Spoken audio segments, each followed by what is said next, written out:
Hello, good people. It's Rob Lee. I have a last days, end times message for you, and I would like to share it with you. In the world today, many people, the majority of the world, suffer from something called paralysis by analysis.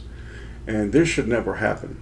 And we're going to learn something today, and we're going to go even deeper than places that we have been. Why does the world suffer from paralysis by analysis, and what does it even mean? So let's learn what it is, and then let's look at the cure of it. So we're going to learn something today incredible. It really is. It's really special that we're going to learn this today. It's important. What we're going to learn today is clean, pure, and it is life-changing. When you overanalyze or overthink a situation, a problem, or a question to the point of nothing being done, that is paralysis by analysis. It is making decisions and having no faith or confidence in the decision that you just made. People spend their entire lives second-guessing themselves. Eventually, what happens is they lose all confidence and they turn themselves over to the Babylonian system for help. They give up their rights and they permit the system to think for them. This is what really happens. Think about today now. People will allow the system to think and feel for them. In this life, especially in the last few years, you see people consumed by fear, worry, and doubt, especially now. People are zombies. They want the Babylonian system to think, feel, and choose for them. The masses cannot make rational, sound decisions. The popular phrase of today is Google it. Paralysis by analysis. Now, there are different forms of this. For many, they seek the paralysis. They will watch TV, they will research the internet to gather as much knowledge as possible. They want to garner intelligence, only to end up paralyzed because they analyze the lies. Paralysis by analysis also happens to the believers of the Most High Father. Now this is where we're going to get in today, because this should not happen. Now I had a problem with this, so much so that it was not until recently that my father showed me how to overcome it. Now, I've told you all that the most growth I've ever had has been in the past 8 months, but even more so in the past 2.5 months. I feel myself going higher and soaring, quite frankly, for the first time in my life. But in the past, I would overanalyze everything to the point of exhaustion. I would concentrate on one particular problem or issue, and at times I would suffer from paralysis from analysis. It was through much prayer and asking to learn of my Father that I began to understand something that I had always known, yet I never did fully understand. So it's amazing when you know something, or you think you know it, but you never understand it because you never put it into practice. You see, you can know something, you can know a principle, but if you never act on it, it means nothing. It's null and void. It's nothing. It means nothing. It's nothing. Now, it is amazing to me that we have an almighty creator whom people call God.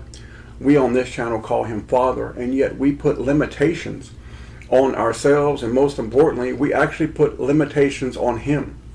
I've always in my life, in the past 10 years since I've started my journey, and growing up, I believed in Jesus. I was hardly Jesus-like. In fact, I was a really bad person. But I've always believed in the Father. I've always believed in Jesus. I loved them. I feared them. Yet I had to learn to completely trust them. And this is what's happened to me in the past 8 months. I had to learn to trust them in a way that I had never known before, or that I could understand. Now, in the past few weeks, we've talked a lot about living in the Spirit. And this is a higher way of living. It is learning to deny the flesh and live for the higher things of this life. It is coming to a realization that almost is surreal and joyful, beyond my words to articulate. God, whom we call Father, is completely real. And that's mind-blowing enough that God is real. Jesus Christ is completely real. The holy word that he gave us is completely real. That right there enough. That right there should be enough for most folks to want to jump for joy. When you really believe that with everything in you. I mean, when you really believe it, not when you kind of believe it or say, yeah, I acknowledge it. When you really believe it, man, life changes. When you really believe it. You see, I had to go a few steps further to understand what I was missing out on. Now, I've said this recently. Either the Bible that we use, and I use the 1611 King James, but throughout my life I used different Bibles until I graduated until he pointed me in the direction and said, use this one. So either the Bible that we use is completely accurate or it is not. Either the words of our Father are life or they are not. There is no middle ground. Now, I came to understand they are completely 100% accurate and trustworthy. I do not pay any attention to the Mandela effect people or the people that say the Bible's been altered. There's 200 different Bibles. There's only one Bible that our family used for 300 years until they started changing it. People died for it. And if people want to pretend and make up stuff that the Bible has been supernatural effects of it, believe it. Okay? You're doing that for a reason, and I'll show you in this video why you're doing it. The Almighty Father made us many promises, and not one promise did he make that he will not keep. Your Father gave you something. It is so precious, it is so powerful, and this gift lives in you if you will use it. Your Father gave you his Spirit. Now, just for a moment, we've talked about this, but I want you to think about what I just told you. The one true Father and Creator of everything, seen and unseen, gave you his Spirit. What does that mean? Hear me well, brethren, again. God Almighty, whom we call Father, gave you his Spirit. It lives in you. Your body is a glass. Your spirit is the water that goes in the glass. Without the water, you simply have an empty glass. That's it. Now, what you see running around the world today are empty glasses, or you have glasses filled with sewage water, evil spirits. Now, we are here for a reason. You are watching this teaching for a reason. If you go to the very end of it, it's because your spirit has moved you to do so. This study is deep, and it is from the Father. It is through his Spirit that we search the deeper things of his work. It is through the Spirit that we search our Father and Jesus. We want to know. We want to learn. 1 Corinthians 2:10 says, "But God hath revealed them unto us by his Spirit, for the Spirit searcheth all things, yes, the deep things of God." John 6:63 says, "It is the Spirit that quickeneth, the flesh profiteth nothing. The words that I speak unto you, they are spirit and they are life." Now, currently in the world today, you have a world divided on what? Flesh. Their flesh. I just want you to think about that. Jesus Christ said the flesh profits nothing. Nothing. These words of Jesus are spirit and they are life. Think about what Jesus said. He said that the words that he just spoke are spirit and life. Think here, people. Let your spirit receive this truth. Next, we go to a couple of verses that I have quoted often in the past month, and I will do so again because of how incredibly powerful they are, and you will see how we tie those together with this teaching. That this teaching is not from me. This teaching is from your Father. I'm simply just an instrument. Not very much of one, but I'm just an instrument. John 4:23 and 24.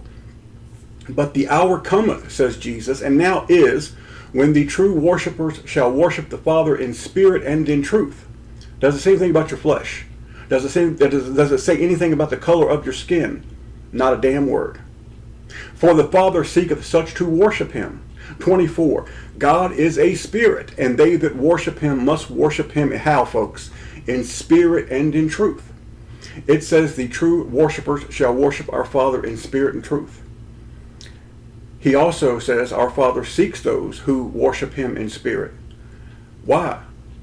Because it is our Father that put that spirit in you. Don't you get it? He is calling his own children home.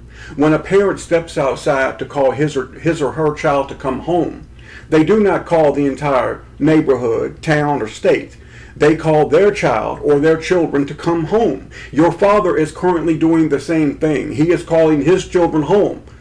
How do we know this? Because of the spirit that lives inside of us. It has nothing to do with your skin color or your eye color or your hair color. Nothing. We can worship him no other way but in truth and spirit, because your Father is a spirit, and he sent Jesus as a representation of the embodied truth. Don't you get it? We're going deeper now because he's taken me deeper. And as I go, I grab your hands and we go together. There's just a couple hundred of us that he's even given this truth to. Now we go to Romans chapter 8, verse 8 and 9. And again, read every word with me. Feel the love and power and wisdom that come from our Father. Romans 8, verse 8 and 9. So then they that are in flesh cannot please God. But ye are not in the flesh, but in the Spirit. If so, be that the Spirit of God dwell in you. Now if any man have not the Spirit of Christ, he is none of this. In verse 8 it says, the flesh cannot please your Father, and the Spirit of God lives in you. This is why we must live by the Spirit, brethren. This is why we must stop doubting ourselves and the decisions that we make in our lives. Because when you doubt yourself, if the Spirit of God lives in you, you are doubting Him. This is indecision, and we do it all the time, but it can stop. And I will show you how to make it stop.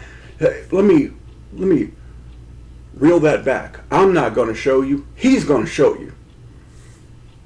It is His Spirit that is our mark, and our seal belongs to Him. You see, we have His mark.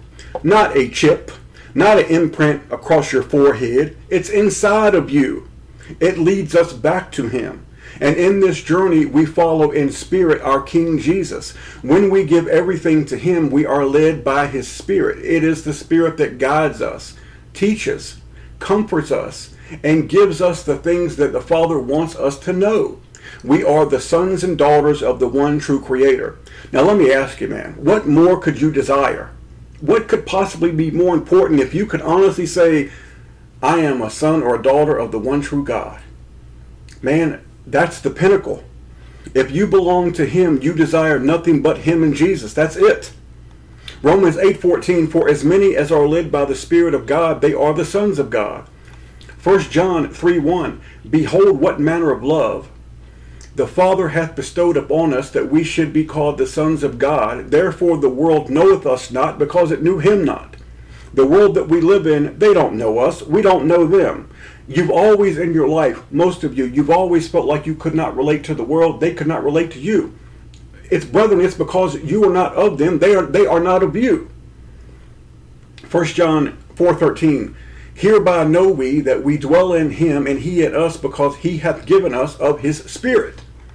In my time on YouTube that started almost 4 years ago, and I've done, like I told you, I've done a lot of growing. I've been asked a lot of questions by lots of people, more so in the first couple of years on the old channel, lots of questions. But one of the most common was, how can I be from the family of Jesus when my mom, dad, or many of my other family members are pure evil and do not even believe? If they tell me if the devil and God have their distinctive families, and this is true, how is it possible that I can be of their family when my entire family is evil? Brethren, we just learned how. The Spirit that lives in you makes you different from these people, even the people in your own household. John 3:6 says, that which is born of flesh is flesh, and that which is born of spirit is spirit. We are spirit beings. Jesus is talking to His disciples, and I want to share something with you, and I want you to think about what's going on here now. He's having a conversation. Now pay attention to this wonderful exchange and see how your Father works through His children. We must use and trust what the Father gives us, because all these gifts, all of them, are from our Father. Now, we go to Matthew chapter 16. Pay attention, brethren. Jesus is asking His children, who do the people say that I am? Who do you think I am? Watch what Peter says. Verse 15. He saith unto them, but whom say ye that I am? And Simon Peter answered and said, thou art the Christ, the Son of the living God. And Jesus answered and said unto him, blessed art thou, Simon Bar-Jonah, for flesh and blood hath not revealed it unto thee, but my Father which is in heaven. Now, how did the Father reveal it to Peter? Did He whisper it in his ear? Did He write it someplace? No. He talked to His Spirit, because who put it there? The Father did. It is the Father that gave this to Peter. It is the Father's Spirit that teaches you, guides you, protects you, and moves you. Now I ask you, brethren, why would we ever suffer or doubt or have any confidence about the decisions that we make in our life if we know that Spirit lives in us? Now, let's go just a little bit further. If we know this is true, why do we fight the Spirit and allow our flesh to guide us? Because that's what happens. I'm talking about even the believer. They allow the flesh to guide them. Now, there are two reasons. The first reason is this. Our spirit is from our Father, and it is perfect. The sins, pride, filth, and lust of this world are of the flesh. Paul told us the spirit and the flesh are at war with one another. The second reason is just as powerful and even more important. It is that we do not completely trust our Father. This is a big one, brethren. I believe this is the second part of this spirit moving in our lives. The first being that we have to love and accept Jesus. The second part is that we must have complete trust, which sometimes people call faith. Now, brethren, once you know the truth, you must act on it and live by it. As Jesus told us, the words that he gave us are what? In John 6:63, spirit and life. The reason we allow ourselves to become victims of indecision and suffer from paralysis by analysis is that we do not trust him completely. When we take that leap, we will see, feel, and live in a different way because his spirit is always working in us. Now, if you really love him, then stop doubting yourself. When you doubt yourself, you doubt him because his spirit lives in you. 2 Timothy chapter 1, verse 7. For God hath not given us the spirit of fear, but of power and of love and a sound mind. Now let's read that slow. For your Father has not given you what? A spirit of fear. No, your Father never wants you to be afraid. Only of him. He did not give us the spirit of fear, but a spirit of what? Power, love, and a sound mind. When we use it, when we act on it, we begin to understand now so much of what the scriptures mean when we live in spirit with complete trust and faith. We see how prayers are answered and why Jesus said that we can do things that seem impossible. We are learning to live the right way. We are learning to live the Father's way, and his way is perfect. This is why Jesus was perfect. This is why Jesus tells us to be perfect like our Father. Brethren, not perfect in flesh, but perfect in spirit. Matthew 5:48. Be ye therefore perfect, even as your Father which is in heaven is perfect. Jesus said, follow him. As we follow him and he walks before us and leads the way, he sets our path. He is the way. And many times in this world, the walk can be tiresome and rough. There are rivers to cross, mountains to climb, deserts to walk across, and thorns and jagged rocks sometimes under our feet. We must trust our Father and Jesus completely. We must live by the word because Jesus said it is spirit and it is life. Your Father will never fail to keep his promises. Never. It'll never happen. However, he requires, in fact, he demands that you live the way he says. We must have faith and trust in him in all things, and then we can live in spirit. I remind you of Brother Peter, who called out to Jesus from the boat, Master, can I come to you? And he began to walk on the water to Jesus, and then the wind picked up, and for a second, doubt entered into Peter, and he began to sink, and Jesus came and reached out his hand, and he saved Peter. Brethren, Jesus has had to come and get all of us at one time or another in our life. This is the truth. I mean, this is something that if you really think about what's being said there, how important that is, that Jesus had to come and get him because he fell. He was getting ready to drown because he doubted. We can do more, brethren, than we understand if we will believe and not doubt. And many people say, but that's easy to say, but it's hard to do. No, it's not as hard as what you think it is. And I've had to learn this. I'm not a self-help guru. I don't believe in the BS philosophies from, you know what I'm talking about. I believe in the Father and Jesus. There are no limits on your Father. Ask your Father for what you need to finish this walk and believe in it. Be patient and have confidence in your Father and Jesus. Jesus said in John 14:1, let not your heart be troubled. Ye believe in God, believe also in me. Luke 11:13, if ye then, being evil, know how to give good gifts unto your children, how much more shall your heavenly Father give the Holy Spirit to them that ask him? How many of you have ever asked the Father, Father, give me your Spirit, give me more of it, give me more of you, that I may grow and learn and do the things that are pleasing to you. I want to finish this walk. How many of you ever asked him that and then really believed it? Ask for the Spirit, ask for wisdom and expect it. Ask anything that you think that you honestly need that is not sinful. Go to your Father with a true heart and you will not be refused if you really believe it. It's time to go higher in these last days. Be completely devoted to your Father and Jesus. Leave this world behind in spirit. Go higher in your Father's love and power that he has given us. Psalm 34:8 says, O taste and see that the Lord is good. Blessed is the man that trusteth in him. We have what we need to overcome this world. It has been given to us. Our Father gave us Jesus, and he gave us his Spirit.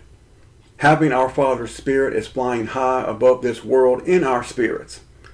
The evil of this world, the most they can ever do to you, brethren, is kill your flesh. And they can only do that with permission. We rise above the lies, filth, and deceit of this world. We go higher. We wake up every single day and we strive to be perfect as our Father and Jesus Christ are. They see us always and they are with us always. There is not a moment in your life that they are not with you. Psalm 18:30 says, As for God, his way is perfect. The word of the Lord is tried. He is a buckler to all those that trust in him. Now we soar high above this world. Know that I love you, brethren. I will see you whenever the Father wills it. Know that Jesus Christ loves you and your Father loves you more than anything. Go high, little flock, and soar above this world and do it in spirit and have complete faith and trust in your Father, and go to them and ask them for what you need, but believe it in your spirit and then live it. Rise high above this world in these days. Rise high above all the lies, filth, and deceit that we are currently seeing in this world. Fly high above it in your spirit in Jesus' name. Amen.